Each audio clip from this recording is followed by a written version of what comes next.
nós teremos no próximo dia 5 de junho, segunda-feira, uma estreia no Opera Mundi. A estreia vai ser do programa Expresso com Manu, de segunda a sextas-feiras, sempre às 7h30 da manhã. A jornalista e ex-deputada Manuela Dávila irá comandar um programa noticioso de meia hora, logo cedo, com as principais informações do dia e com muitos quadros e muitas surpresas nessa nossa nova atração. Expresso com Manu, ele estreia nesta próxima segunda-feira, às 7h30 da manhã. Eu queria convidar todos os que estão nos assistindo ou que vierem a nos assistir depois a participarem da estreia do programa no canal de Opera Mundi no YouTube. Expresso com Manu é a nossa nova estreia, sempre de segunda a sextas, às 7h30 da matina. Jones Manuel, você já vai estar acordado às 7h30? Não, vou estar dormindo ainda. Eu só pretendo acordar cedo quando eu me casar. E quando eu for me casado, eu começo a acordar cedo. Tá certo? Você pode assistir, muitos como você, às 7h30 ainda estão dormindo, mas depois pode assistir o programa gravado. Vamos a mais uma questão dessa nossa noite sobre Venezuela. E a pergunta é a pergunta central do programa.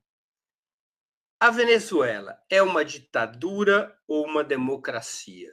Com a palavra, Iole Ilíada. Então, quero começar dizendo que eu acho que não é uma ditadura, mas eu quero dizer que há uma armadilha nessa pergunta. Porque se eu apresentar aqui os argumentos clássicos pelos quais a Venezuela não deveria ser considerada uma ditadura, e aí eu poderia falar do fato de que nenhum outro país do mundo teve tantas eleições quanto a Venezuela desde Chávez, e posso dizer que essas eleições são as mais observadas do mundo, elas recebem observadores do mundo querendo encontrar pelo em ovo e não encontram. Eu poderia dizer que as oposições sempre tiveram direito de participar dessas eleições, ganharam algumas, têm presença no parlamento, governam, têm presença, estão à frente de governos locais, municipais ou estaduais. Eu poderia dizer que é um país em que há um maluco que em praça pública se autoproclama presidente. Isso se deu em solo venezuelano, se autoproclama presidente. Em que ditadura isso aconteceria e o sujeito ainda passaria anos trabalhando e articulando golpes contra o país. Mas se eu usar esses argumentos para dizer não é uma ditadura, eu estou dando de barato, por razões lógicas, que os lugares em que isso não é feito naturalmente são ditaduras. Certo? Se ele não é ditadura por isso, então locais em que não há eleições assim, que não há oposição, são automaticamente ditaduras. E aqui eu acho isso muito perigoso. Até pelas razões que já apontei antes, ou seja, a classificação de regimes como ditaduras ou democracias vem sendo há algum tempo utilizada no cenário geopolítico para listar os aliados dos Estados Unidos e do chamado Ocidente e os seus inimigos, para carimbar aliados e inimigos, e não tem nada a ver com o funcionamento interno do seu regime. Então, como um regime pode ser classificado? Como ele deveria ser classificado? Ele deveria ser classificado a partir das condições históricas concretas às quais ele está submetido. Isso atravessado também por uma visão classista, ou seja, se democracia é o governo do povo, quanto o povo, ou seja, a classe trabalhadora e os setores populares, o quanto eles efetivamente participam das decisões.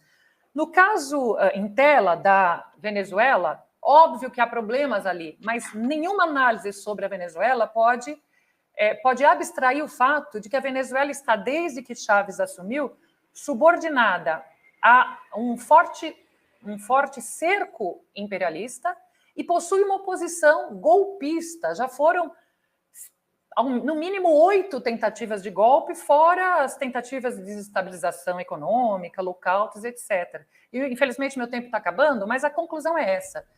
Não dá nem para discutir as condições efetivas, seria possível um alargamento democrático na Venezuela ou não, e isso vale para outros países, sem levar em conta as condições concretas, históricas, às quais ela está subordinada, e a relação de classes, a relação classista.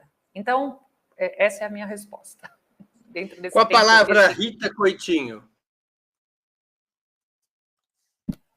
Eu gostei da formulação da Iole quando ela diz que essa pergunta é uma armadilha. Por quê? Porque o que é ditadura e o que é democracia seria o debate aqui, né? A gente pode, se a gente for pegar os modelinhos das escolas de ciência política e tentar encaixar a Venezuela, a gente não vai conseguir encaixar a Venezuela no modelinho de democracia, né? Porque, segundo aqueles teóricos lá, com os quais eu não me alinho, numa democracia, os partidos eles têm que perder eleições, eles não podem ganhar sempre. Se o partido ganha sempre, já não é uma democracia. Vejam que armadilha, né? Então, é uma questão conceitual e sobre a qual a gente precisaria se debruçar muito longamente e não apenas em 3 minutos. Eu quero só fazer algumas colocações, né?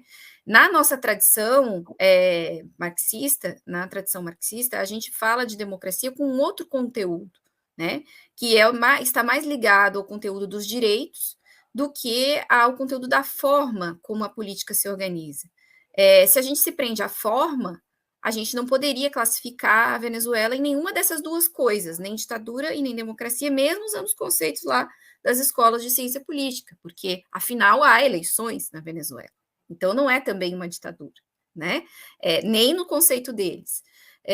Mas, se a gente se apega à ideia de democracia direta e de democracia participativa e de democracia popular, onde nós nos debruçamos mais sobre a esfera dos direitos, a esfera da distribuição da riqueza produzida e da garantia de algumas, da sobrevivência das pessoas em primeiro lugar, e em seguida do seu acesso aos bens coletivamente produzidos, a gente pode dizer que, apesar dos problemas que efetivamente existem dentro da Venezuela, inclusive dentro do próprio centro, vamos dizer assim, de comando do próprio partido que atualmente hegemoniza a política venezuelana, há ali um grande esforço histórico de garantia desses direitos.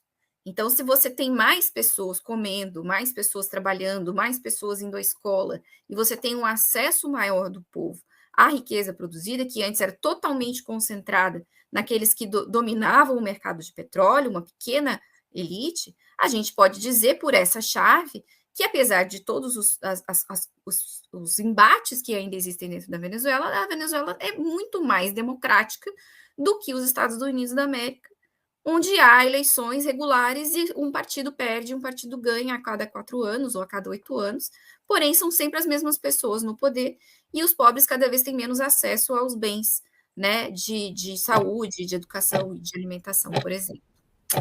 Essa pergunta ia longe, 3 minutos não dá. Com a palavra, Jones Manuel. Veja, a gente tem só 3 minutos, teria que fazer um debate prévio sobre o conceito de democracia, né? Porque se a gente for pensar desde um princípio kantiano do dever ser, o que deveria ser uma democracia, acho que praticamente país nenhum do mundo se encaixa, né? Outro dia eu estava vendo um cientista político liberal da FMG falando que a Venezuela não era democracia porque não tem eleições limpas. Eu perguntei o rapazinho se ele já viu alguma eleição no Brasil. Porque toda eleição no Brasil tem compra de voto a rodo, quem nunca viu. Eu, quando era jovem, tinha 16 anos, vendi meu voto para votar no deputado do PHC, um partido desse de direita aí. E, sabe, qual é a eleição limpa, sabe, imprensa livre e vários idealismos. Então, assim, ele foi parte de um princípio minimalista, a Venezuela é uma democracia burguesa. Ponto. A democracia burguesa, como é a democracia burguesa no Brasil, como é na Argentina, como é no Equador, como é no Uruguai, com todas as características de violências, de brutalidades, de violações que tem as democracias burguesas. É quase que uma palhaçada. Hoje, eu ganhei um livro sobre o massacre do Pinheirinho, né, feito pelo camarada Geraldo Alckmin. Tipo, alguém vai dizer que o Brasil não é uma democracia burguesa porque outro dia desse o Alckmin mandou massacrar centenas de pessoas? Sabe? É isso, é a democracia burguesa. Agora, e aqui vem a diferença, a Venezuela passa, assim, por uma regressão democrática nos últimos anos. A Revolução Bolivariana, comandada pelo Hugo Chávez, criou a mais potente e mais pujante democracia da América do Sul. O que a Venezuela tinha de mecanismos que efetivamente funcionavam de democracia participativa, de democracia direta, de capacidade decisória desde as bases, das decisões centrais do Estado, não existia nada parecido na América do Sul. Há um processo de regressão democrática que se dá. Uma das características é pelo aumento da pressão do imperialismo, das sanções econômicas, da sabotagem dos Estados Unidos, da militarização da fronteira com a Colômbia, da queda do preço do petróleo e o papel que o petróleo tem, e combinado a isso pelo próprio empobrecimento do caráter democrático do projeto bolivariano sob a liderança do Maduro. E esse ponto é fundamental. Maduro não é Chávez. Isso parece um truísmo, mas veja, o Maduro, enquanto liderança política, ele é muito mais rebaixado, muito mais burocrático, muito mais autoritário do que qualquer coisa que o Chávez foi. Inclusive, nesse momento, na Venezuela, o Partido Comunista da Venezuela, o PCV, o Galo Vermelho, está sendo perseguido e colocado na ilegalidade. Há uma manobra ilegal, violando toda a legislação do país, para colocar o PCV na ilegalidade, como já foi feito com a Alternativa Popular Revolucionária na eleição passada. Então, há sim uma regressão democrática na Venezuela em curso. Agora, a Venezuela é uma democracia burguesa, pelo escritório de democracia burguesa, como todas as outras da América Latina. Eu vou propor uma segunda rodada sobre o mesmo tema, porque o Jones colocou um elemento novo no debate, uma regressão democrática na Venezuela, que vale a pena ser debatida. Então, eu vou girar pela mesma ordem. Rita Coitinho com a palavra. Bom, o que a gente pode falar?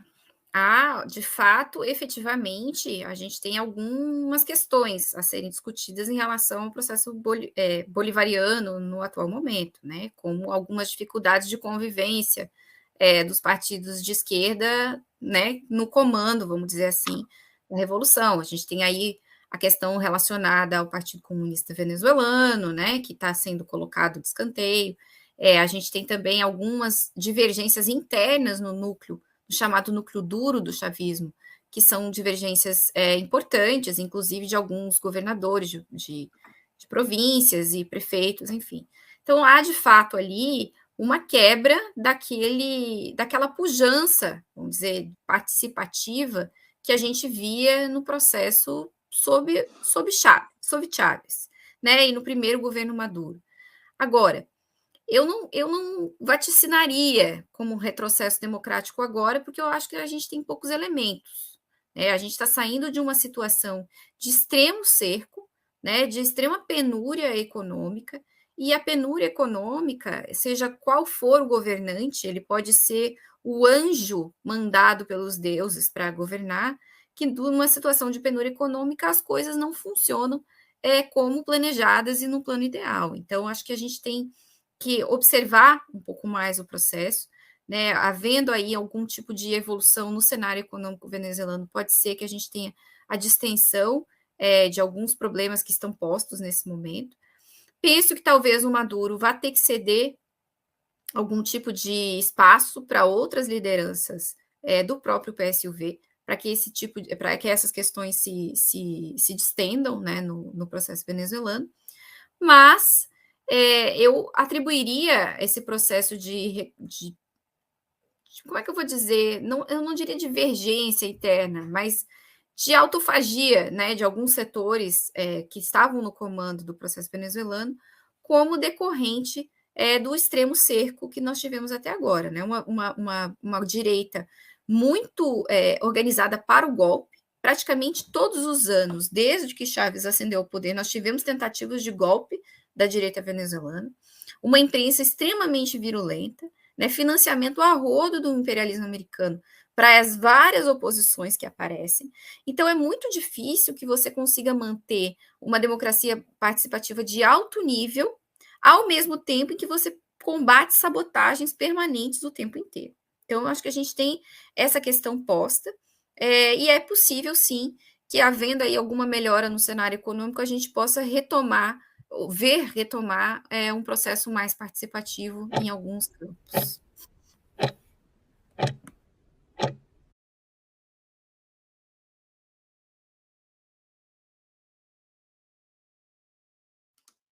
Iole Líder com a palavra. Eu estava sem som. Estava sem Iole Líder com a palavra. Até foi bom ter essa segunda rodada, né? porque, afinal de contas, esse taylorismo aqui tá difícil.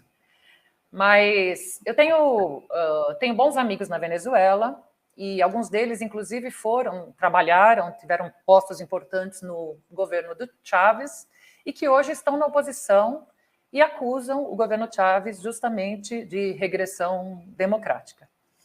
Mas na minha primeira resposta, eu disse que a gente tem que analisar os processos a partir das circunstâncias concretas nas quais eles se desenvolvem.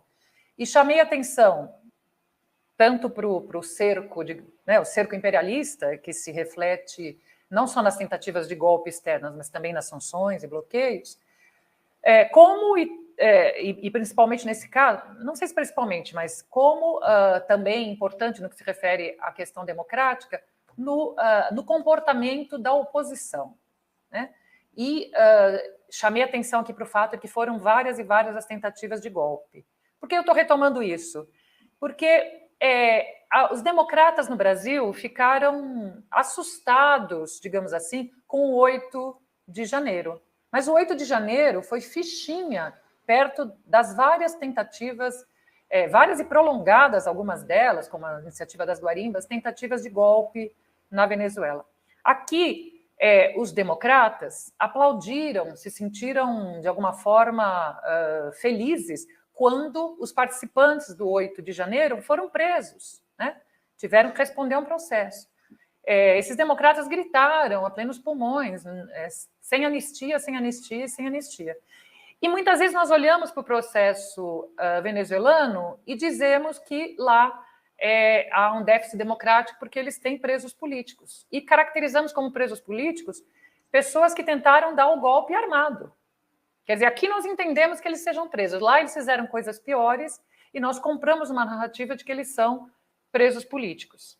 Então, as circunstâncias são muito mais crispadas. Agora, é óbvio que num ambiente desses, suponha o Brasil neste ambiente, suponha que a gente venha de anos e anos num confronto armado nas ruas, que eles estivessem fechando estradas, enfim, como aconteceu na Venezuela. Imagine neste ambiente, é óbvio que há uma restrição do ambiente democrático. E há excessos, não sejamos inocentes. Deve haver excessos do Estado venezuelano, há excessos do Estado brasileiro em circunstâncias assim. Não houve excessos do Estado francês agora há pouco?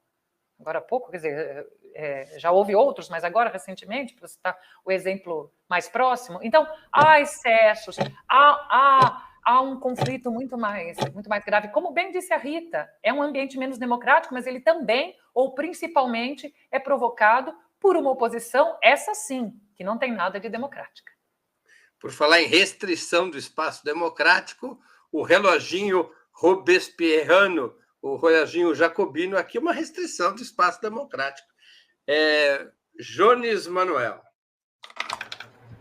Veja, eu vou pegar uma carona na fala de Rita e, de fato, uma situação de penúria econômica restringe a possibilidade de exercício de um poder democrático. E é uma tática clássica do imperialismo. Veja, não tenham dúvidas, toda vez que tem um governo de esquerda, uma revolução, uma rebelião, as sanções econômicas têm como um dos objetivos causar penúria, essa penúria dificultar a exuberância da democracia direta, da democracia participativa, da gestão democrática do Estado, e a partir disso o próprio imperialismo divulgar, olha, é uma revolução traída, é um Estado autoritário. Isso, inclusive, é dito textualmente por várias figuras do Estado dos Estados Unidos ao longo da história. Assim que teve a Revolução Chinesa, o secretário de Estado, que eu não vou lembrar o nome agora, mas está registrado pelo Domênico Lossurdo no livro Fuga da História, o secretário de Estado diz que era fundamental impor sanções à China, já que o país não era autossuficiente na produção de alimentos, para provocar fome, para assim reduzir o encanto daquela experiência. Porque ninguém se encanta com a experiência revolucionária que está graçando fome por todo canto. Então, isso é um fato.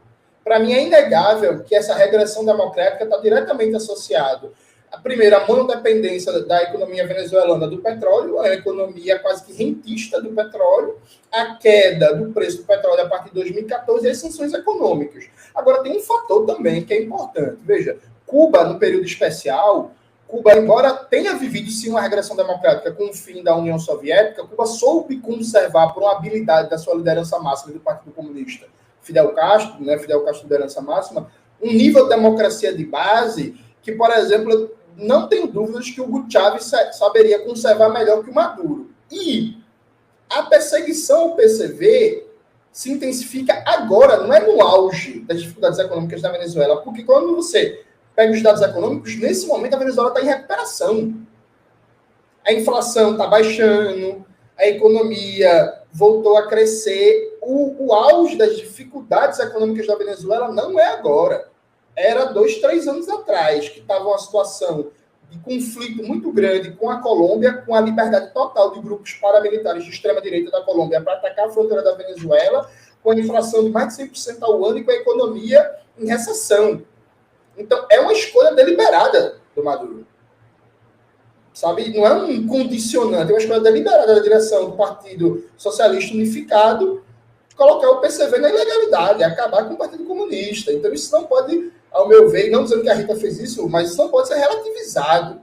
É uma escolha errada do Maduro como forma de calar as vozes críticas à esquerda por uma série de medidas que, infelizmente, eu não terei mais tempo de comentar, que seu governo vem tomando nos últimos 1 ano e meio. Muito bem. Chegamos, assim, ao final de mais uma edição do programa Outubro. Eu conversei hoje com Iole Ilíada, Rita Coitinho e Jones Manuel. Muito obrigado aos convidados e à audiência. Boa noite, boa sorte a todos e a todas.